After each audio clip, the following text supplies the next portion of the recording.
Vamos a la lectio divina, vamos al Evangelio de Juan y vamos a leer del capítulo 15, vamos a leer del versículo 18 al capítulo 16, 15.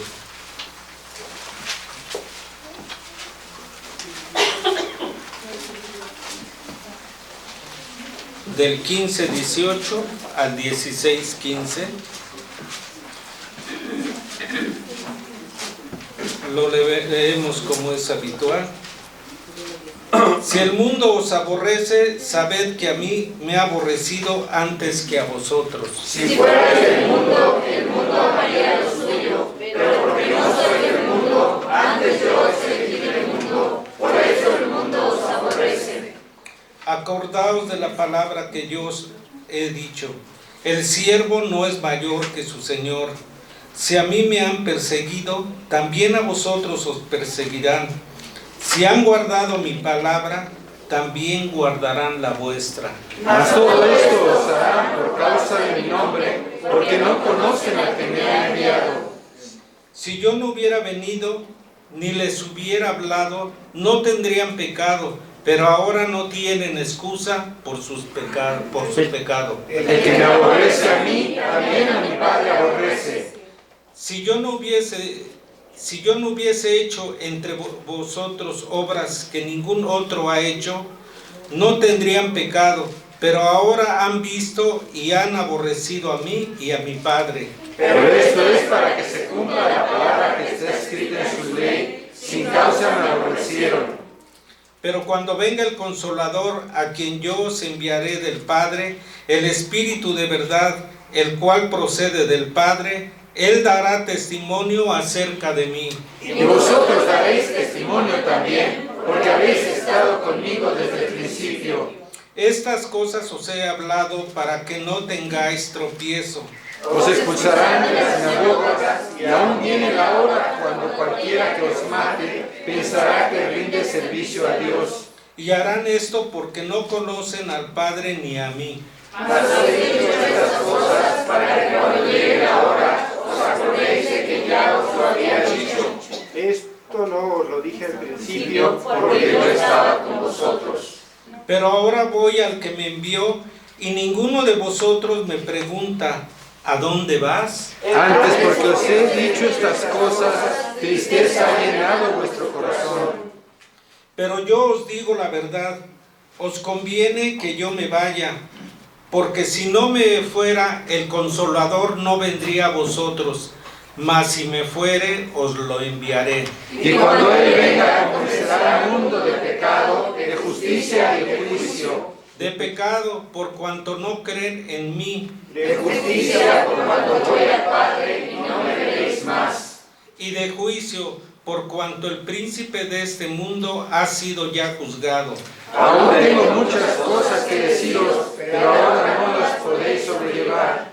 Pero cuando venga el Espíritu de verdad, Él os guiará a toda verdad, porque no hablará por su propia cuenta, sino que hablará todo lo que oyere y os hará saber las cosas que habrán de venir.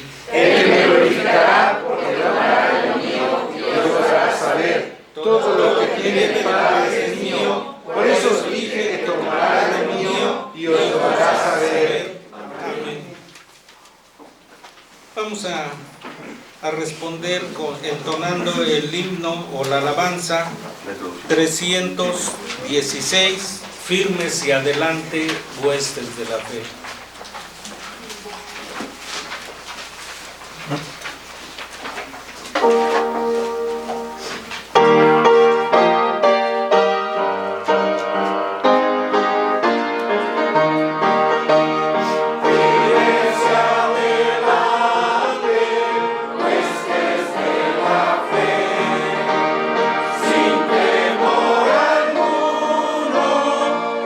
Jesús nos ve.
de pie recibamos a quien trae el mensaje, la iglesia frente a la antítesis.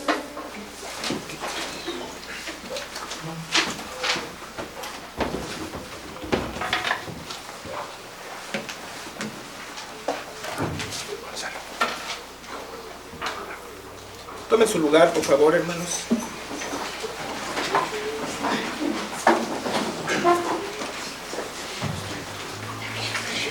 A ver si se escucha mejor así.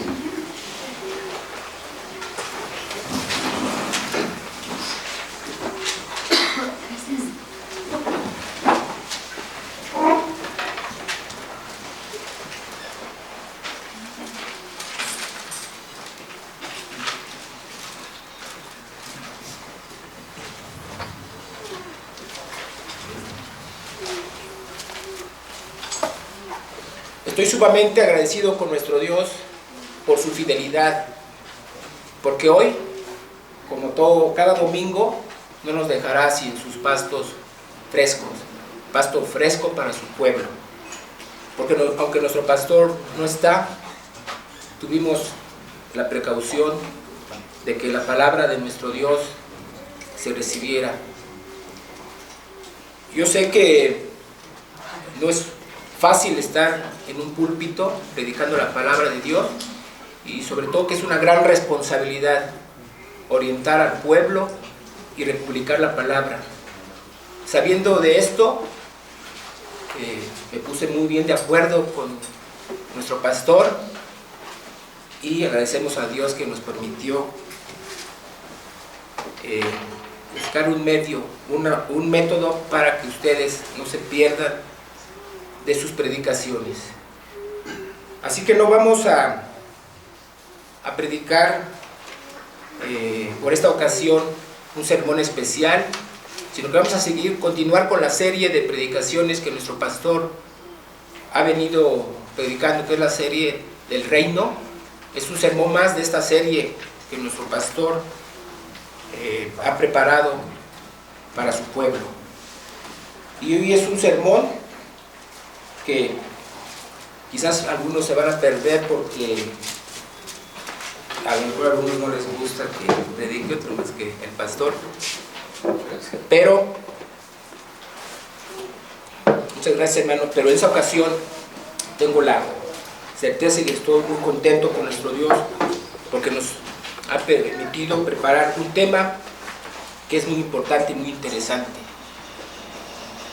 la iglesia frente a la antítesis. Y pondré enemistad entre ti y la mujer, y entre tu simiente y la simiente suya. Esta te herirá en el calcañal, esta te herirá en la cabeza y tú le herirás en el calcañal. Hay dos tipos de pueblos, dos tipos de razas. Vamos a hablar de la tesis y de la antítesis. El pueblo del Señor y el pueblo de las tinieblas. Los que están del lado de Dios y los que están del lado del diablo. La palabra antítesis es un término que denota oposición. También señala un antagonismo entre dos. En el mundo existen dos tipos de razas: la redimida y la caída. La raza redimida es la nueva humanidad y pertenece a la tesis que es Dios. Esta raza redimida o nueva humanidad es la iglesia. Todo lo que se oponga a esta tesis debe ser considerado como la antítesis. Y creo que no es necesario discutir, por cuanto más marcado es el contraste entre la iglesia y el mundo, más perceptible se hace la antítesis. Por eso la santidad y la belleza de la iglesia resaltan más cuando las contrasta con la suciedad y la corrupción que existe en un mundo caído y sumido en el pecado. La Escritura ha establecido una clara diferencia entre los hijos de Dios y los hijos del diablo. Es lo que comentábamos. Solo, única y exclusivamente son contados como hijos aquellos que por la fe en Jesucristo han experimentado por la obra del Espíritu Santo el milagro del nuevo nacimiento. Podemos hacer una afirmación, una proposición, que la iglesia siempre debe tener presente que está frente a la antítesis, que es el mundo y su sistema de vida, y por lo tanto la iglesia debe considerar que la antítesis es real y permanente. Asimismo, la antítesis es absoluta y además la antítesis es activa. Son tres cosas, la repito, en relación con la antítesis. Es real y permanente, es absoluta y es activa. En este sermón vamos a explicar cada uno de estos puntos. Primero, la antítesis es real y permanente. La acusación que frecuentemente se hace a la iglesia es que ésta se parece mucho al mundo. Y lo triste es que a menudo tienen razón.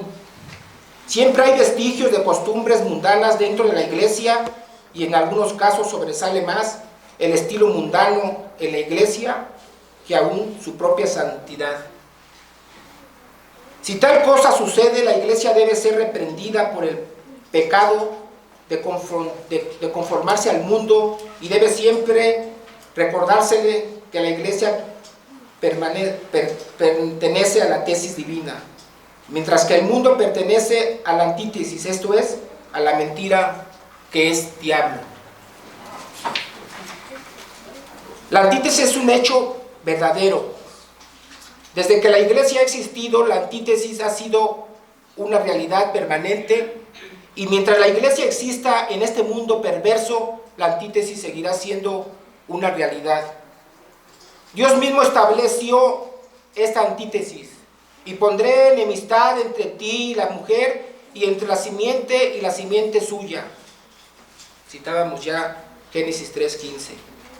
Por lo tanto, la iglesia no debe ser absorbida por el mundo, ni debe identificarse con el sistema de vida impregnado por el pecado que dirige a los hombres y mujeres caídos. El apóstol Pablo dijo a los creyentes de Éfeso: porque en otro tiempo erais tinieblas, mas ahora sois luz en el Señor. Es entonces irrefutable la conclusión de que la antítesis entre la iglesia y el mundo es real, y esto tiene que ver directamente con la gloria de la iglesia. Ser lo opuesto al mundo no es meramente algo que debe desearse, sino que necesariamente debe realizarse. La iglesia debe distinguirse claramente del mundo pagano, y esa es una manera de decir que es supremamente santa. Ciertamente muchas veces nosotros nos sentimos decepcionados, defraudados, porque llegamos a expresar eso. Es que pura hipocresía.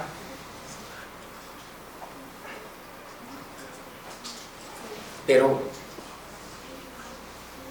¿dónde está el problema? Que los cristianos a veces no estamos manifestando la gloria de Dios. Pero la iglesia que permanece para siempre, ahí está y se refleja.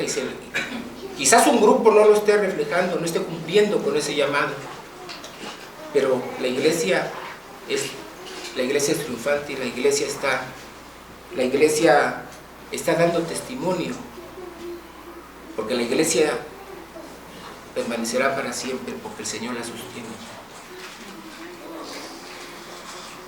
Otro punto, la antítesis es absoluta. Las personas que constituyen el mundo están muertas en sus delitos y pecados, mientras que los creyentes que constituyen la iglesia, habiendo sido renacidos, están espiritualmente hablando, vivos. Debido a esto, el contraste entre la iglesia y el mundo no es algo meramente relativo, sino absoluto.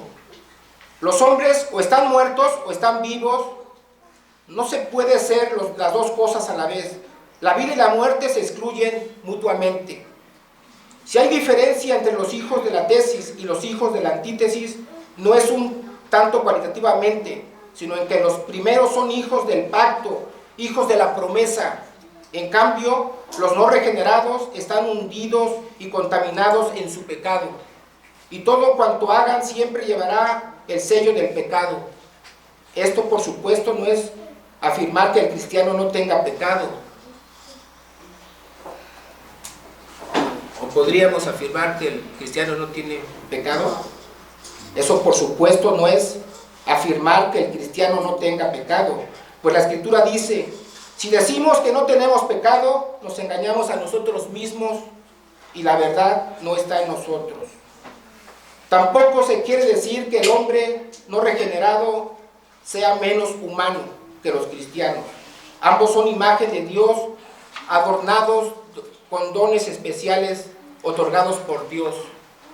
Sin embargo, los no cristianos primeramente se reconocen por sus habilidades, por sus dones de Dios, y en segundo lugar, no usan esos dones para glorificar a Dios y para el servicio de su prójimo. Los paganos no usan esos dones para Dios, lo usan para servirse a sí mismos, y los cristianos para glorificar a su Dios. Por eso hay ese antagonismo.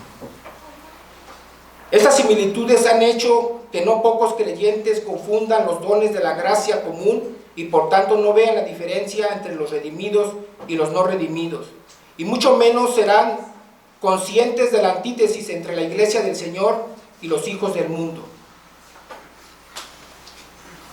Por eso a los jóvenes les da lo mismo, eso siempre lo comenta nuestro pastor y es efectivamente cierto, les da lo mismo tener novias no cristianas que cristianas. A los adultos les da lo igual tener como socios comerciales a cristianos que a paganos. Ciertamente eso es, pero muchas veces también, y no lo digo para justificar, sino para explicar, vemos que no tenemos a veces mucha opción, porque realmente no estamos cumpliendo como cristianos ese llamado a ser luz, no estamos reflejando la luz y en ocasiones no tenemos opción.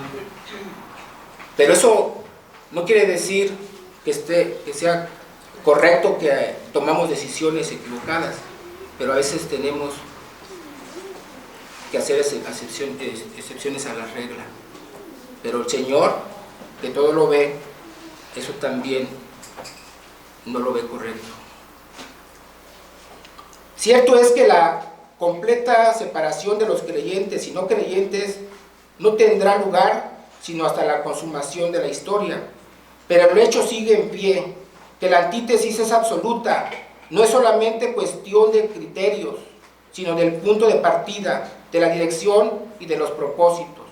No puede negarse el carácter absoluto de la antítesis entre la iglesia y el mundo. No es verdad, como algunos suponen, que la iglesia y el mundo corren sobre lo mismo. Puede que corran sobre la misma pista, pero en diferentes carriles. Son carriles paralelos que en ningún punto se juntan. La iglesia y el mundo son diferentes desde el principio hasta el fin. Son tan diferentes que los hace marcadamente incompatibles. Es absoluto, es absoluta esa antítesis.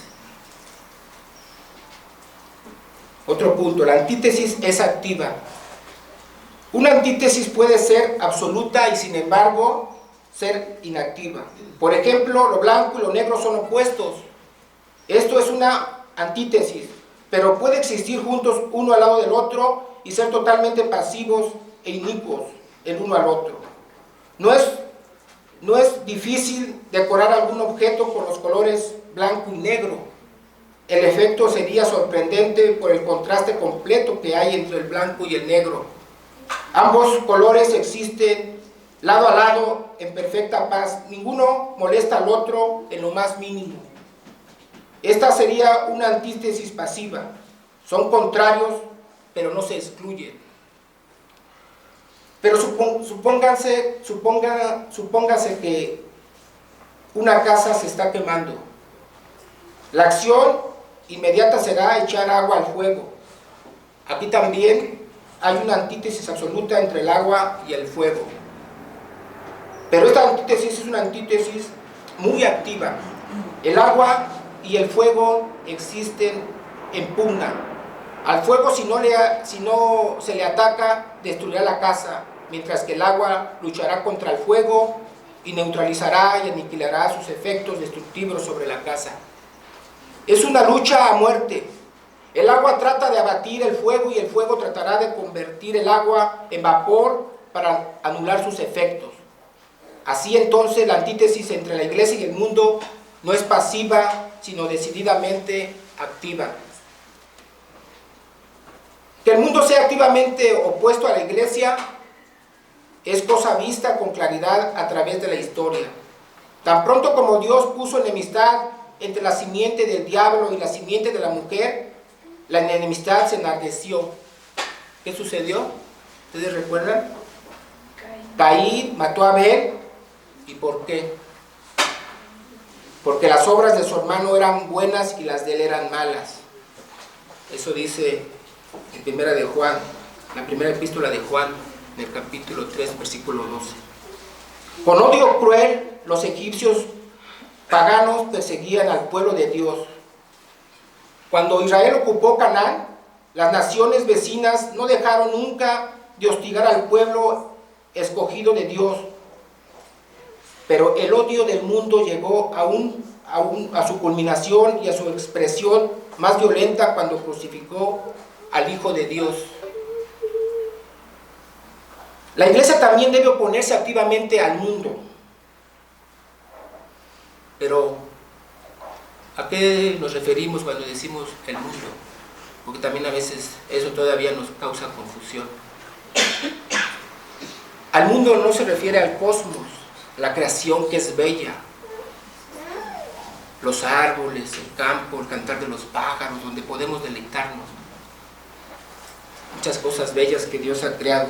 Se refiere a la dirección, a todo aquello que va puesto a la palabra de Dios.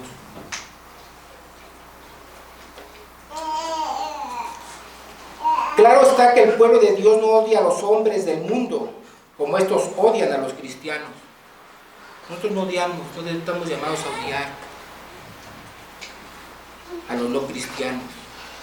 Al contrario, los discípulos de Cristo aman a todos los hombres y por eso les hablan del Evangelio. Por eso trabajan celosamente y lloran fervientemente por la salvación de todos aquellos que están alejados y son hostiles al reino de Cristo. Sin embargo, los hombres del mundo odian a la iglesia porque ésta testifica con denuedo contra los pecados de los hombres impíos. La iglesia se opone a las obras de las tinieblas que hace el mundo y aunque pareciera increíble, hasta odia a los malvados. O sea, también en un sentido odiamos a los malvados. ¿En qué sentido? En que ellos odian a Dios. Dios es nuestro Padre. No quieren saber nada, no quieren, nos atacan a veces porque hablamos y hacemos las cosas que Dios nos ha mandado que hagamos. Y en ese sentido, sí tenemos ese odio. Ese odio no nos permite, tampoco es un odio que nos permita aborrecer y casi crucificar a personas y a veces ponernos como en una burbuja y decir, y eso lo vemos a veces en el trabajo y en todas partes, que muchos dicen, soy cristiano y ahí me siento, todo el mundo me ataca, y la verdad ni siquiera ni en cuenta, ¿verdad? Al contrario, muchos cristianos sí me ha tocado ver que menosprecian y ofenden a otros. Nosotros, si amamos a nuestro prójimo, si estamos cumpliendo con reflejar esa luz, lo que tenemos que hacer es simplemente vivir como el Señor nos ha mandado que vivamos, pero cuidar de nuestro prójimo, porque nunca dejaremos de ser custodios de nuestro prójimo. Dios, que ama a todos los hombres, incluyendo a Esaú, declaró: mas a Esaú aborrecí. Los hijos de Dios también aman y odian a los impíos. Los aman como sus congéneres, como sus prójimos, pero los odian en la capacidad específica de odiadores de Dios. Por eso el salmista exclamó: no odio, oh Jehová, a los que te aborrecen, y me enardezco contra tus enemigos. Ahí está Salmo 139, versículos 21 al 22. El cristiano ama a Dios, y por esa sencilla razón, él ama a su prójimo sin excepción, y por la misma razón, es decir, porque ama a Dios, odia también a los que se oponen a Dios. Esta, por cierto, es una antítesis, y esta debe ser absoluta, real y activa. Entonces, ya sabemos a qué nos referimos cuando decimos que la antítesis es real y permanente. También que la antítesis es absoluta. También que la antítesis es activa. Y así arribamos y podemos concluir en lo siguiente. La iglesia debe ser consciente de la antítesis. La iglesia no debe perder de vista que la única y verdadera tesis es Dios, y todo lo que se oponga a esta tesis, que es Dios, se constituirá irremediablemente en antítesis. Los cristianos no pueden ignorar la advertencia escritural: no os uniráis en yugo desigual con los incrédulos, porque ¿qué compañerismo tiene la justicia con la injusticia? ¿Y qué comunión la raza con las tinieblas? ¿Qué concordia Cristo con Belial? ¿O qué parte el creyente con el incrédulo? Si gustan leer 2 de Corintios, capítulo 6, versículos 14 al 15, eso es lo que dice. La iglesia es una comunidad de fe, y por lo tanto los cristianos no deben actuar en forma individualista, sino en concordia, juntos como un solo cuerpo, y deben trabajar codo con codo en aras de la expansión del reino de Dios. Eso es lo que constantemente nos dice nuestro pastor. A veces nos sentimos en cierto sentido ya muy presionados, y a veces hasta nos queda enojo de que siempre se nos llame a dar testimonio, a expandir el reino de Dios. Son términos que ya los escuchamos, pero es tan complicado. Pero la iglesia debe hacer esto.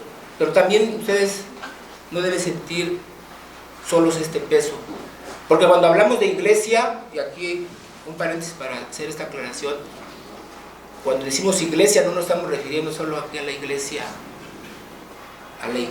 institucional, porque hay dos tipos de iglesia, o sea, dos formas de referirse a la iglesia institucional, que sería como estamos nosotros, una iglesia institucional, la iglesia de San Pablo, la iglesia de Jesús el Buen Pastor, pero me estoy refiriendo principalmente, y nos estamos refiriendo a la iglesia del Señor, al pueblo del Señor, todos los cristianos en todo el mundo, incluso algunos que ya no viven, que son la iglesia triunfante, que ya están con el Señor. Esta iglesia es la que da testimonio de la grandeza de nuestro Dios, y es a la que se está llamando a salir y cumplir con el llamado del Señor. Pero nosotros debemos sentirnos parte de esa iglesia y no ser individualistas, pero tenemos que procurar primeramente ser unidos. No es fácil, yo lo entiendo, porque yo también lo vivo, y cuando predicamos esto, cuando esto lo decimos, es porque nosotros también somos redarguidos y somos convencidos de lo que debemos hacer. En la semana tuve la oportunidad de hablar con unos hermanos y hablábamos muchas cosas. Es tan complicado porque en el mundo, vamos a decir, en nuestras actividades diarias, en el trabajo, en la escuela, en nuestro oficio, en todo, tenemos que tratar con personas, ¿sí? Y a veces no vemos ni siquiera cristianos. Entonces, ¿cómo cumplimos con esto de que no haga yugo desigual? Entonces, es que nos unamos a la iglesia en ese término amplio que el Señor, al que el Señor se refiere en su palabra principalmente, y nosotros demos también testimonio, pero que también nos amemos los unos a los otros, aquí en la iglesia institucional. Porque ¿cómo queremos dar testimonio afuera si entre nosotros a veces no nos soportamos? Da tristeza ver que muchos hermanos tienen mucho resentimiento unos contra otros, que no se hablan. Ciertamente no somos perfectos y a veces no nos damos cuenta y no saludamos por algún descuido o no nos buscamos, pero debemos seguir adelante esforzándonos por realmente ser luz y cumplir con ese llamado que el Señor nos hace a glorificar su nombre. Efectivamente, también es lo que comentaba yo con mis hermanos. Amamos a nuestros familiares, a muchos vecinos, gente que lo conocemos de pequeños. ¿Cómo podemos seguir siendo cristianos sin tener que tener cierta relación con ellos? Porque el Señor no nos manda que los odiemos y que les demos la espalda. Al contrario, que si realmente somos creyentes, que los amemos y que oremos fervientemente por ellos y que por amor de ellos seamos congruentes entre lo que confesamos y hacemos para no tropezarlos. Sí, que los amemos, que amemos a nuestros compañeros en el trabajo, a nuestros compañeros en la escuela, pero que tengamos presente que el Señor es el que da, así el querer como el hacer, como en la mañana escuchamos en la escuela dominical, que nos hablaba nuestro hermano Hugo. Moisés, después del pecado de Israel, al presentar a Aarón para que les hiciera un becerro para adorar, se puso a la puerta del campamento y dijo: ¿quién está por Jehová? Júntese conmigo. Y se juntaron con él todos los hijos de Leví. Después de cumplir la orden de matar a los prevaricadores, Moisés le dijo: hoy os habéis consagrado a Jehová, pues cada uno se ha consagrado en su hijo y en su hermano, para que él dé bendición hoy sobre vosotros. Pues así como los levitas se pusieron del lado de Jehová, que es la tesis, así la iglesia de Jesucristo, estando del lado de Dios, la tesis, deberá enfrentarse a la antítesis.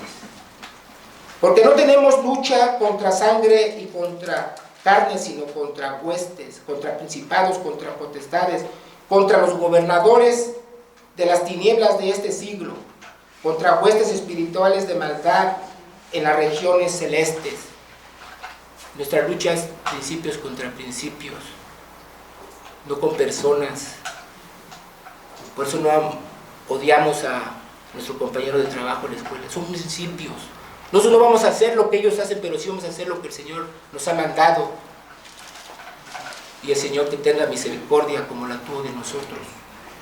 Ciertamente es complicado, y el Señor nos lo advirtió. En el mundo tendréis aflicción, pero confiad, yo he vencido al mundo. Y en Cristo Jesús somos más que vencedores. Solo falta que nos apropiemos de esa victoria que ya Cristo obtuvo en la cruz. Y no dejemos de amar y cuidar a nuestro prójimo. Y que seamos siervos fieles de Dios y mayordomos de la creación. Y que tengamos presente lo que ya hemos dicho acerca de la antítesis. que el Señor nos permita vivir glorificando su nombre. Que Dios los bendiga.